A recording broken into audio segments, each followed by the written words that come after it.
going to share the screen so everybody can see the slokas.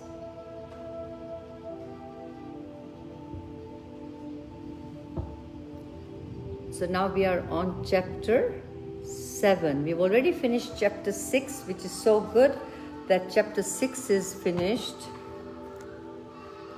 And chapter 7 is also very, very important chapter.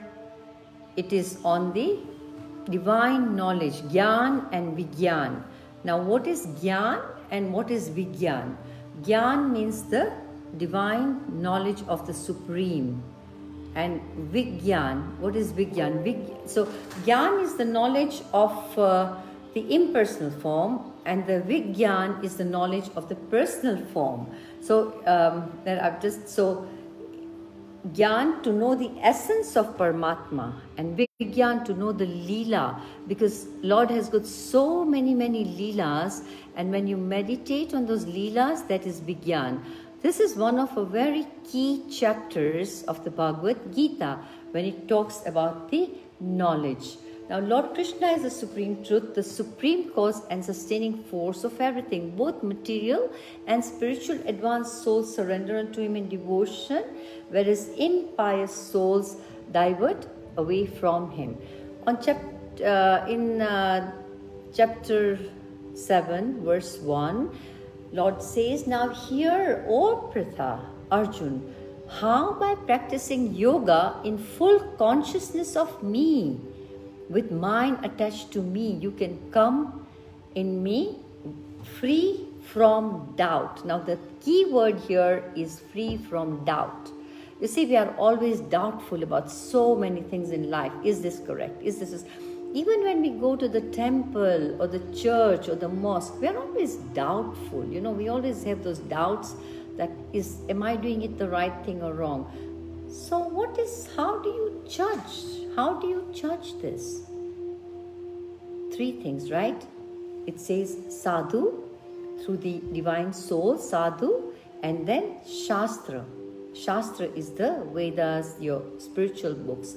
That is going to guide you correctly. Sadhus are going to guide you correctly. And Paramatma within your heart. I said Paramatma within your heart will only tell you something once, and you listen to the heart. The mind will always flicker.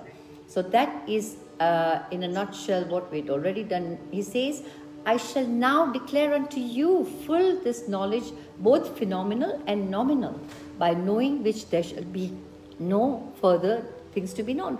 Because Arjun was doubtful here. He's still doubting. So the Lord is saying that after this, what I'm going to tell you today, you will, it'll clear your doubt.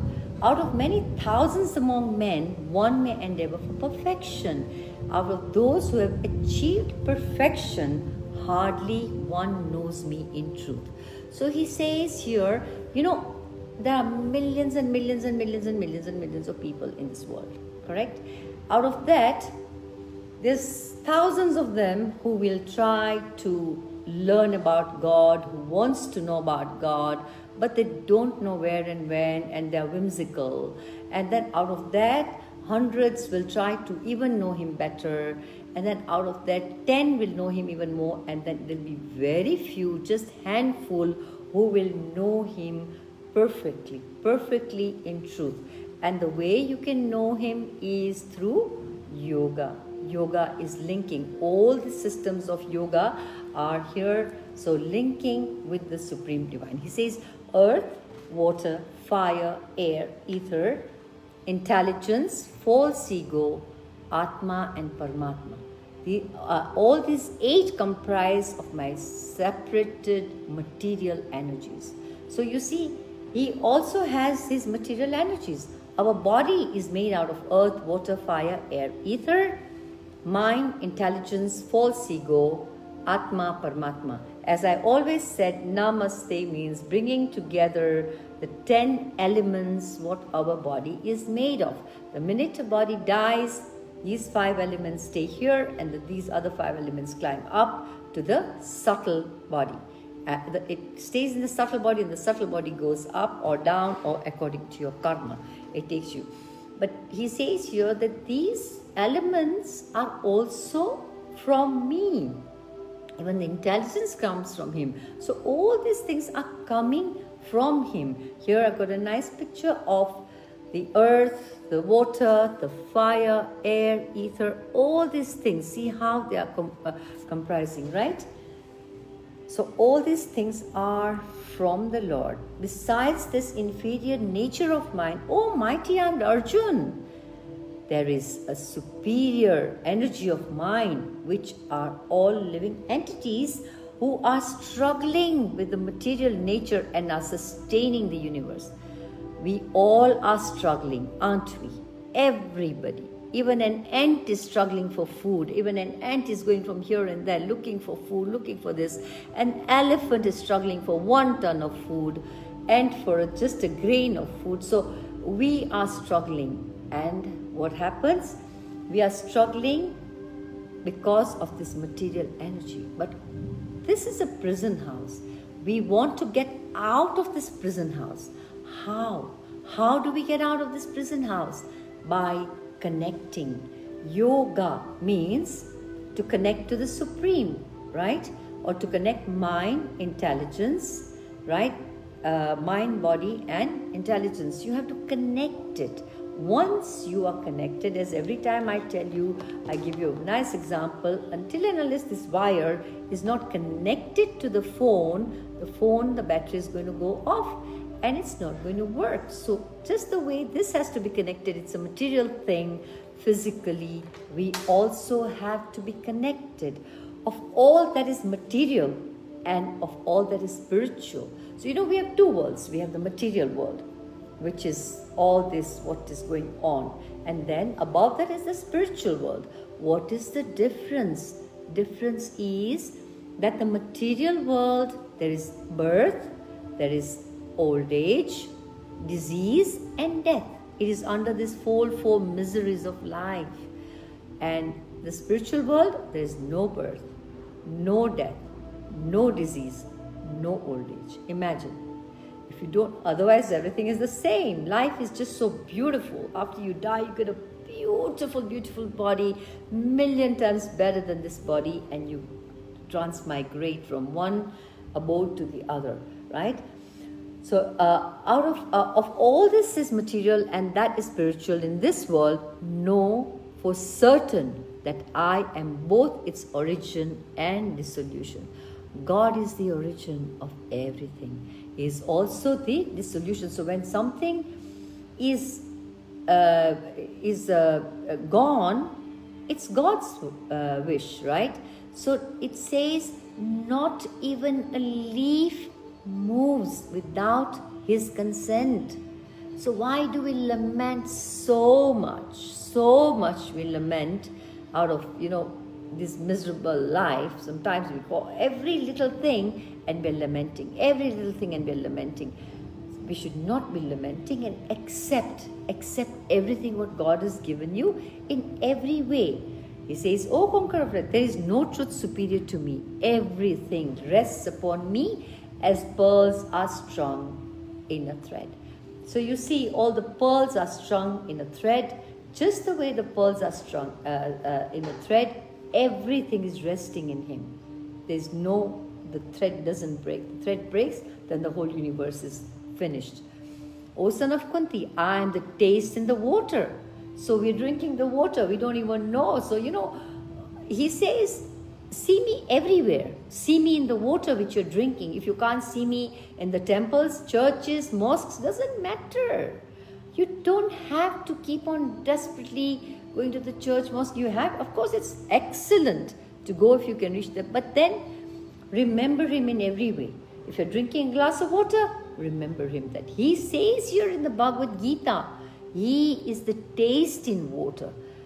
I am the light of the sun. So whenever you see the sunlight, what is it? It's God, right? Whenever you see the moon, what is it? It's God, right? The syllable Om. Whenever we are chanting anything, Om Namo Bhagavate Vasudevaya, Om. It's not even Om, it's Om. It's the sound vibration of the entire creation.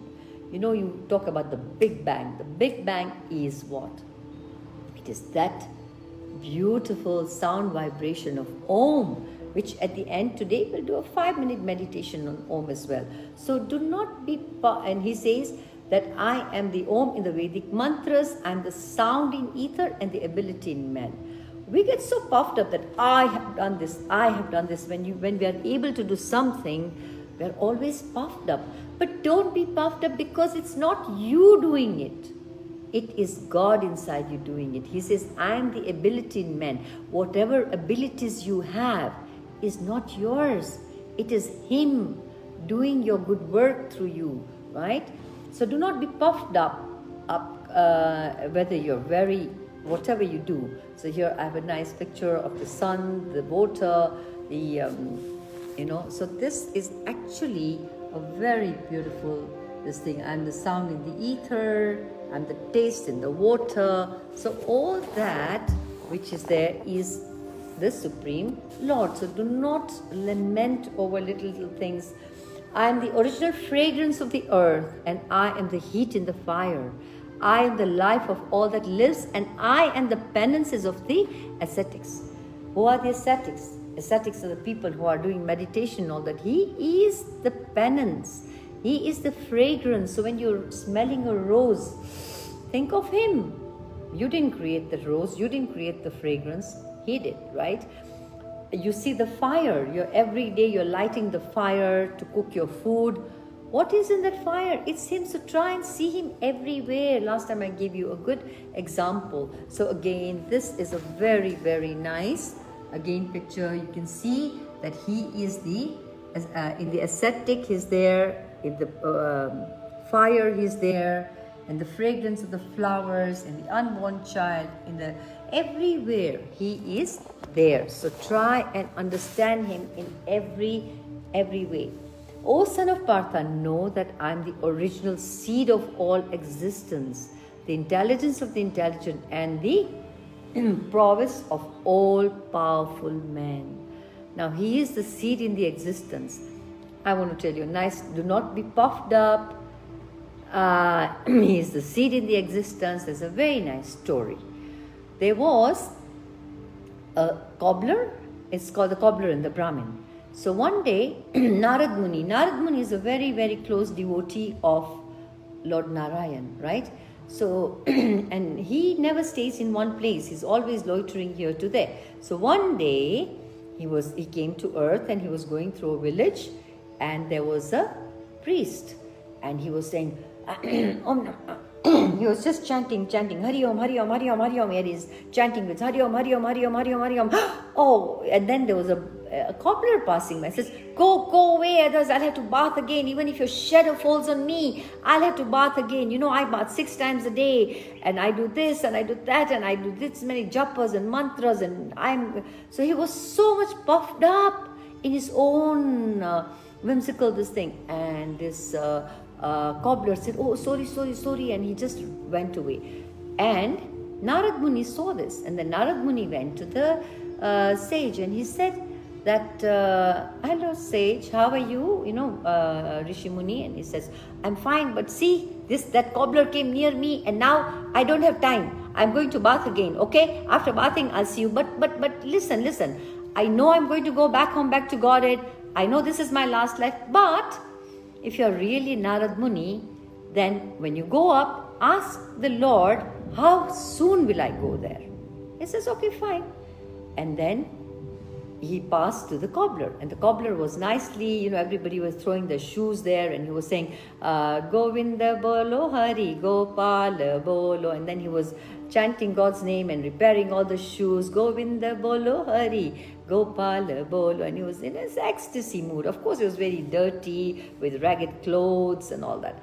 Narad Muni said, and he went to Narad Muni and said, oh, Narad Muni, please accept my humble obeisances. I'm so happy to see you. I know I'm so low caste, and I'm such a lowly person, and I'm dirty. How can I even come near you? And Narad Muni says, don't worry, it's fine. For me, everybody is the same. Don't worry. And he says, oh, I'm so grateful to you that you have given me darshan today. And he says, no, carry on your work, carry on your singing. You're singing very nicely. And he kept on. And then Narad Muni was still standing there. He said, Narad Muni, can I ask you for something? I know it's not possible.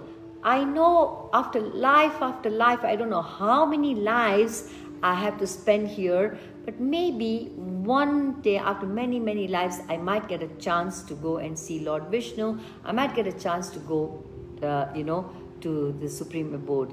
And he says, can you ask Lord Vishnu for me when you see him? He says, yes, Narad Muni, I will. Narad Muni went to the Vaikuntha planet, and Lord Vishnu was there, and he entered, and Lord Vishnu said, everything okay? He says, yeah, but today I met a Brahmin and a cobbler. And the Brahmin asked me that he's sure to come to you, but he was really puffed up that he's the greatest Brahmin, and he was, trying to go away from everybody and said everybody's dirty, he's the only clean person, and he's the best person. And I met the cobbler as well. And the cobbler said, both of them have asked me, when can they come there? Lord Vishnu said, listen, when you go there, tell them, if they ask you what I was doing, tell them I was trying to put an elephant through the hole of a needle. He says, okay, that's all? He says, yes. So Narad Muni came back, and again that Brahmin was going, he said, Hari Om, Hari Om, Hari Om. Oh my God, again that woman came near me. She passed, and I'll have to bath again. And look at this, dirty children have passed near me. Again, he was on and on and on. I'm so great. I know the Vedas, and I know everything so well. And, he kept on and on and on. And what happened? Oh, Narad Muni. He says, yes. You went there? Oh, you come back so quickly. He said, yeah, but Lord Vishnu was very busy. He didn't answer. He just told, and he says, then what was he doing if he was so busy? He was putting an elephant through the hole of a needle. He says, what? An elephant through a hole of a needle? Are you mad? I don't think you are even a real Narad Muni, because you must be a fake Narad Muni. How can an elephant ever go through a hole of a needle? Just go from here. I don't even know. I know I'll go back. I don't even want to know you. And he shoved him up. Okay. He came to the cobbler. Asked the cobbler. The cobbler said, oh, Narad Muni, I'm so happy to see you. And he said, Dandvat Pranam. He says, I'm sure you went there. I know the answers, that I'm not going to be able to ever go there. But anything, what was the Lord doing? At least tell me. And Narad Muni said, the Lord was so busy, he was trying to pass an elephant through a hole of a needle. And he says, wow, Jai Ho, Haribol, Jai Ho, that is so wonderful, so nice, oh my God. And he started dancing. And Narad Muni says, do you really believe this? And he picked up a seed, and he said, look at this seed. And look at this big tree, this banyan tree. If he can put a big banyan tree in this little seed, so that's why it says, I'm the original seed of all existence. That's why this verse has come in. If he can put the seed into this big banyan tree, he is the seed giving father. How can he not? For him, it's a joke just to put an elephant through a hole of a needle. How can he not do that? Lord can do anything. And Narad Muni knew the answer, and he walked from there. So this is just a little gist of the gist of the story is that, of course, the Lord is the seed-giving Father. Do not be puffed up. Even if you are on your yogic path, you're teaching yoga. There's so many yoga students here who are teaching yoga. You're teaching anything, or you are doing your spiritual work, you're singing, you're dancing, whatever you're doing for the Lord, don't be puffed up. Don't keep on saying, I'm the best and I'm doing that. Respect the lowest of the lowest mankind. Respect them. If you learn to respect them, then automatically you will get respect from here. So he says, I am the intelligence of the intelligent and ascetic. I am the strength of the strong, devoid of passion and desire. I am sex life, which is not contemporary to religious principles. O Lord of the Bharata. So everything has to be under the religious principle. He says, I am the strength. All state of beings, be goodness, passion, or ignorance. You know, there are three modes of material nature: mode of goodness, mode of passion, and mode of ignorance. Now, he says all these states are manifested from my energy. So, this is also coming from his energy. I am, in one sense, everything. But I am independent. I am not under the modes of the material nature. We all are under the modes of the three modes of material nature: goodness, passion, and ignorance. But the Lord is not. He is not under these three modes. We have to remember, he is independent, right? And though he is the creator of these three modes, he is above them. You know, before there were people who are always in the mode of goodness, people in the mode of passion, people in the mode of ignorance. But now, that same three modes are within our body throughout the day. In the morning, when you're doing your puja, or you're meditating, or you're doing your yoga, you can see you're in such a mode of goodness, right? Then later on, as the day goes by, what do? You know, things, when you go to work, things are not going right, you get irritable, and you're late at work, so you start getting irritable and rush, do this in a rush, because there's so many things on your plate. Okay, then you go in a mode of passion. When you go to work, people start coming in late, if you're the boss, or you go in late. And what happens? Why did you come late? Why did you do that? Why isn't my book all right? Why, and what? And you go in a state of ignorance, shouting, screaming if anybody does anything wrong, not accepting people the way they are. And you totally go. And by night time, you're so tired. Again, the next day, you go in a mode of goodness. So during the daytime even, we try to remain in the mode of goodness. When you have to rush, try and breathe. Breathe, and your breath will try and levelize your things. When you're at work, somebody comes in late or somebody does something wrong, you have to shout at them. Don't shout. Just breathe, calm your mind down. Think of the moon, because moon controls the mind. Remember the Chandra Namaskars and the Chandra energy. And then that is what, and here it even says, I'm the light in the moon and the sun. Here I just showed you the picture. So he is also the light in the moon and the sun as well. Deluded by the three modes of material nature, the whole world does not know me, who am above the modes. He says, no one knows me. No one knows me. We have to try and know him. How? Through yoga, through linking with him. Inner self. We have to know ourselves first. We are criticizing others, and we are always so much calculative about others and judgmental, but we do not know ourselves first. Try and be secluded for a few days and know who you are. What is your purpose in life? What are you doing here, and where do you want to go? And then the second step is, after you've known yourself, the second step, you try and know the Supreme Lord. He is everywhere. He says, I'm in the fire, I'm in the water. So when you're drinking water, think of him. When you see the fire, think of him. Anything, he is everywhere and anywhere, right? He is in your heart, within, he is without. That's what he says, I am within and without. So he says, me, no one is trying to understand him. The divine energy of mind, consisting of the three modes of material nature, is difficult to overcome. This three modes of material nature is very difficult, but those who have surrendered unto me easily cross beyond this ocean of nescience. We are in an ocean of nescience. We have been put here because of our karma.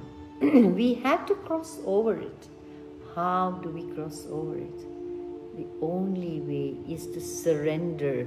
That's why you say, hands up. And Hari Bol, you said hands up. Why?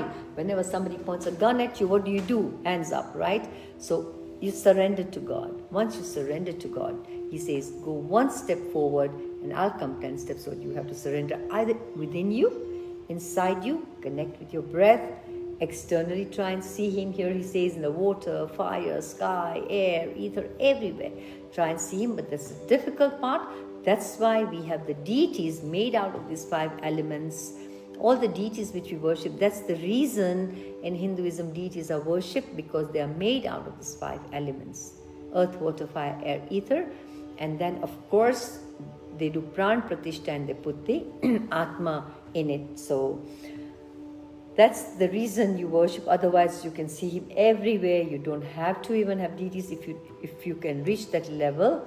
And then here He says the 3 modes in this picture. It's very nice. 3 modes of material nature, and all the 3 modes we are literally being deluded by these 3 modes of material nature. And who is controlling these 3 modes? Who is controlling these 3 modes? These 3 modes are controlled by Him as well. Those miscreants who are grossly foolish, lowest among mankind, whose knowledge is stolen by illusion, and who partake of the atheistic nature of demons, do not surrender to me. So there are people who partake in the atheistic, I've got at the end here, these are the people who partake in the atheistic ways of life. These are the type of people, I put it on the slide. They do not surrender to God. People who love doing all nasty things, people who love doing all the sinful activities, they just enjoy. Because it says that when a lion tastes the flesh of a human, the lion eats any animals, right? But when he tastes the flesh of a human, later he's not going to like other tastes, right? He is just going to be hunting for humans. So those miscreants are grossly foolish. These are the foolish people. But you have to try and make them understand, make yourself understand, and make others understand, and project that positive vibration, positivity towards everyone, and see how beautiful life is. Krishna has given us such a beautiful life. But whatever problems we have in life, it is only because of our own self. There are 3 types of problems: Adi-Devik, Adi-Bhautik, and Adhyatmik. Adhyatmik problems is problems by our own self, by our own mental judgment. Oh, she told me like this, I'm not going to talk to her, and then that goes on and on and on, and then you fight and the other person fights, and that just goes on. Adi-Devik is catastrophes. Catastrophes like, this viral catastrophe is also Adi-Devik, and floods and earthquakes and all that. And Adi-Bhautik is given by other people. When other people tell you something, again your ears, again you get really, really upset, or other people like thieves, or many rogues come and do things to you. So all that is the 3 types of miserable. So, oh, best among the Brahmins, 4 kinds of pious. Now we come to the 4 kinds of pious men. Render devotional service unto me. The distressed. There are 4 types of people who worship God. Okay, the distressed, people who are very unhappy, they try to go to Him. People who are inquisitive, I want to know. You can judge yourself which category you come in. People who are inquisitive, that I want to know, what am I doing here, and what's my purpose in life. People who are hankering for knowledge, and people who want material things, that barter trade with God. I will do this if He gives me this. I'll do this, I'll fast these many days, or I'll do this for Him. So barter trade is there, right? And people who are in want of money, want of material things, they also go to Him. So there are 4 types of these people who go to Him. It's a nice picture of these 4 types. But He says that out of these 4 types, the person in full knowledge is very dear to me. He is in union with me through pure devotional service. So if you are the inquisitive type who wants to know, That is the best way. I mean, even if you are distressed and you go to him, he's definitely going to reward you accordingly. He says, I reward them according to the way they come to me. Like whatever your credit is in the bank, you can only draw that much, right? So whatever your capability is, and you go to him, he will reward you for sure. But he says the person in full knowledge is the best, is above everyone. All these devotees are undoubtedly magnanimous souls. So he says all of them are magnanimous souls. But he who is situated in knowledge of me and consider verily to dwell in me, being engaged in my transcendental service, he attains me. After many, many births, Bahunam Janmanam Ante. I love this verse. This is a Sanskrit verse. So I don't speak much of Sanskrit here because everybody's. So, Bahunam Janmanam Ante Jnanavan Mama Prapadyate Vasudevam Sarvamiti Samahatma Sudurlabha. After many, many births and deaths, he who is actually in knowledge surrenders unto me, knowing me to be the cause of all causes and all that is. Such a soul is very, very rare. Today only I was talking to a friend of mine that, we see certain souls, and I was just talking to her about her one son that, is such a pious boy, such a pious boy, that I was saying that he must have come. So you see, after many, many, many, many births, you come to that understanding that who am I serving? What is my purpose of life? And you're humble, that humility comes within you. You have to be humble in life. You can't be... so such a person is very rare. Very rare. And he says, such a great soul is very rare. And this you get after many, many births. It's not one birth. It's not two births, right? We have been through 8.4 million species of life, out of which 400,000 are humans. Out of this 400,000, we come from the lowest, then higher. The highest form, who does try and see God in everyone's heart, who is humble, meek, who is very calm in his speech, who is always seeing God everywhere, who is trying to help everyone. He is not trying to differentiate anyone. Such a soul is very rare. If you come across such people, definitely you have to bow down to them, because it's not this birth, it's not last birth, but it's many, many, many, many, many births. After that, they get such a rare soul. So it says even here, from a childhood, when a person is surrendering. Those whose minds are distorted by material desires surrender unto demigods and follow the particular rules and regulations of worship according to that. So as I said, demigods will give you what you want, but of course not the supreme abode. So I'm in everyone's heart as the super soul. As soon as one desires to worship the demigods, I make his faith steady so that he can devote himself to some particular deity. So he says either it's demigods. What are demigods? Demigods, as I said earlier, are like ministers of God. So whatever you want, you worship there. So he says, I am the one in turn who is making their faith steady.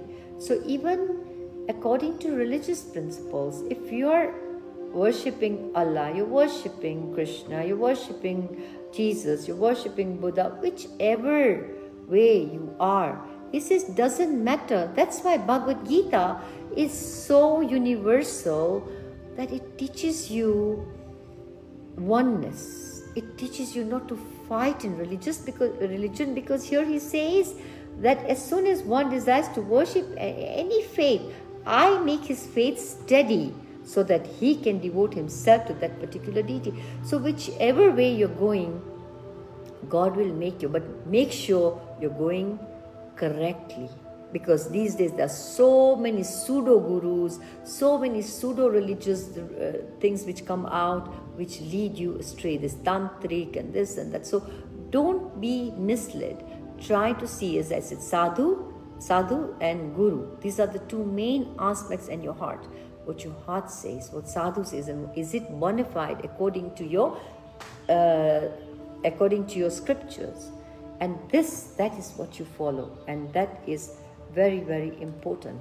And then with such a faith, he seeks favors of particular demigod and obtains the desires, but in actually these benefits bestowed by me alone. So God says that in the actual sense, it's just me, right? Men of small intelligence worship the demigods, and their fruits are limited and temporary. So here, when you worship the demigods, it's temporary, but then ultimately, of course, when you worship the Lord, then it's permanent. You want something permanent, you don't want something temporary.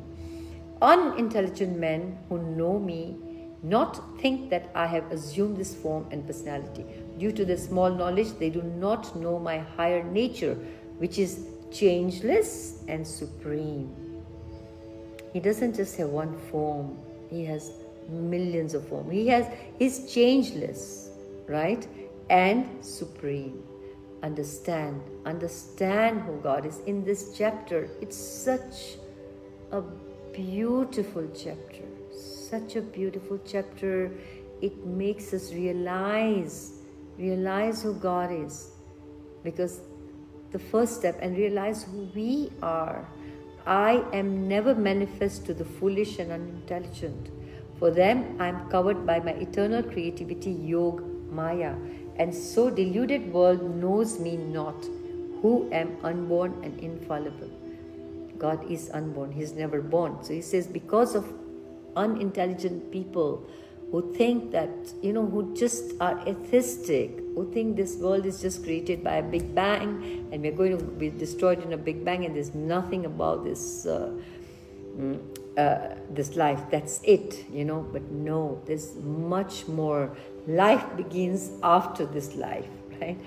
Oh Arjun, as the Supreme Personality of Godhead, I know everything that has happened in the past, what is happening in the present, and what's going to happen in the future.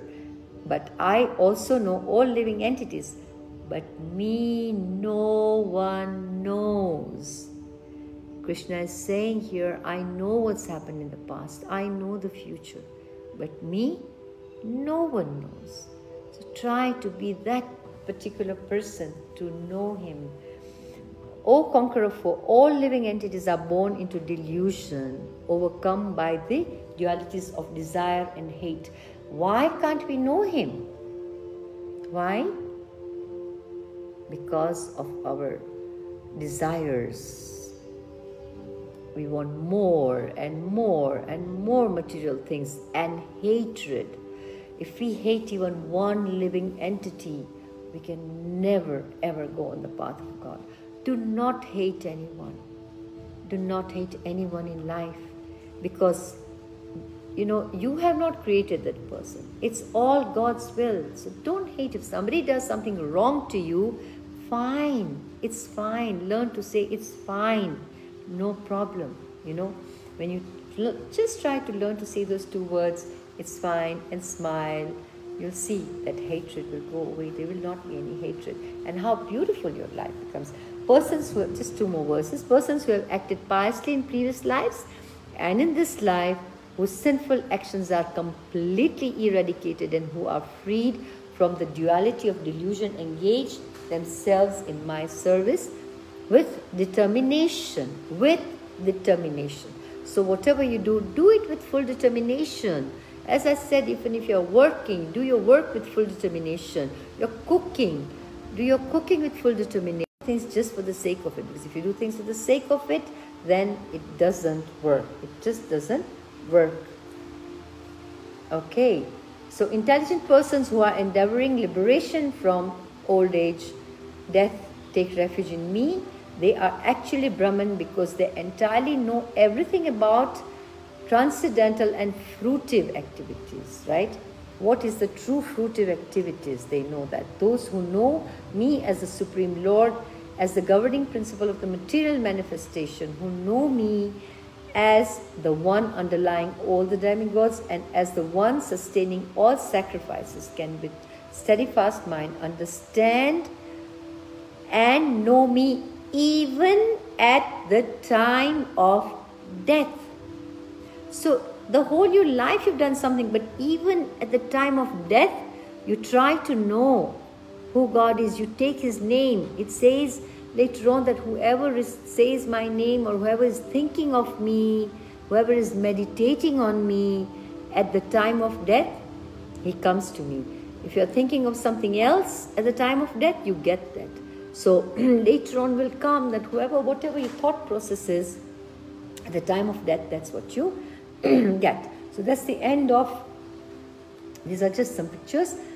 And that's the end of chapter 7. I think we are on time. Yes, we have 5 minutes for meditation. A summary. All that exists is nothing but the manifestation of the Lord. Earth, water, fire, air, mind, intelligence, and false ego make the eightfold nature and sustains the universe. What is God? God is the taste in water. He is the light in the sunlight. He is the fragrance in the earth, the sound in the Vedas. Omkar is also God. Life in all that lives, wisdom in the wise, splendor in all that is splendid. He is one in all. So here it says exactly who God is. 4 types of people who worship me are what? People who want success in life, people who want inquisitive people, who want to be, who want to take protection for distress, who are in search of knowledge and who seek God alone. Whichever form you worship, ultimately it goes to Him only. So whichever way you're going, it's going to go. The way is only one. God is only one at the end of the day. As the water from the sky ultimately ends up in the ocean, the prayers, attributes offered to all the God ultimately reaches one God. Story of king who offered golden slippers. Okay, I'm not going to go into the story because we don't have time. There's another nice story. Anyway, okay, fine. That's it. So we end today's lesson. Understand, we've just summarized the whole thing. Understand what it is. And now we'll do a short meditation on Om, because remember, he says, I am also the sound in all the Vedas. I am the Om. So keep your eyes closed. Deep breaths in and out. Inhale and exhale. Inhale and exhale. Deep breaths in and out. Eyes closed. Keep on reciting. 3 times we'll say Om. No, only once we'll say Om loudly. Om.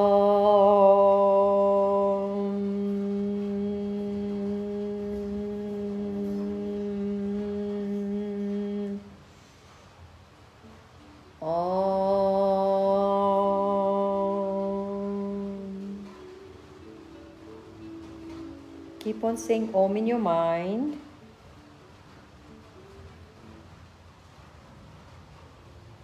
Keep on saying Om in your mind.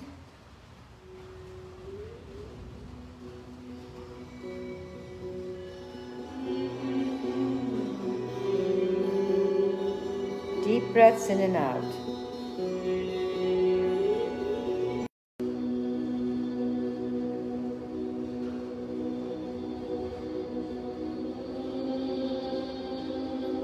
Think of the beautiful creation.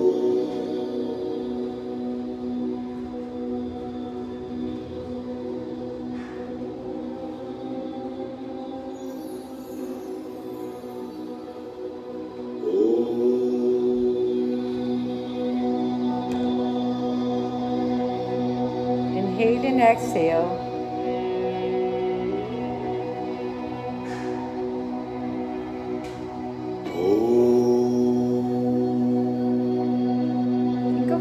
In different ways. Think of the water, any source of water, the rain,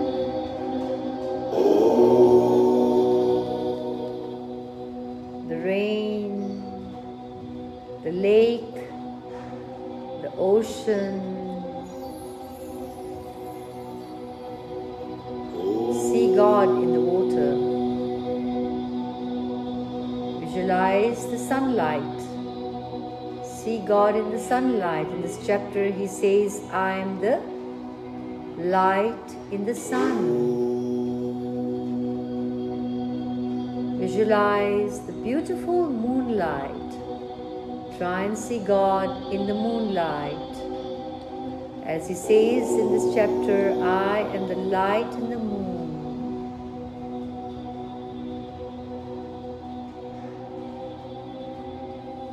Think of the sky. Look up at the sky as if you're looking. Visualize the sky. Connect yourself with the sky. Feel God's presence in the sky. When you look down, visualize Mother Earth, the whole Mother Earth. Feel God's presence in Mother Earth.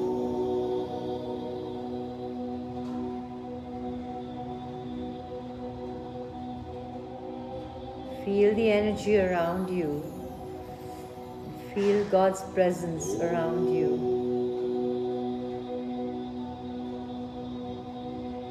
And feel God's presence within you, within your heart, within your mind. Feel His presence in somebody you don't like, maybe somebody who's hurted you. Feel His presence in that person and forgive. There should not be any hatred. Smile. Forgive everyone.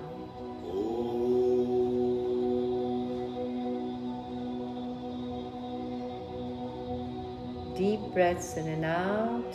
Feel His presence everywhere. Just take a few deep breaths in and out. Rub your palms. Bring your palms against your eyes and feel His presence in your palms, in the heat which is being transmitted from the palms into your eyes. Very, very gently, as you open your eyes with your palms against your eyes, your palms against your eyes, and then slowly bring it down and open your eyes and try and see God everywhere, in everything around you. Thank you very much. Namaste. Thank you.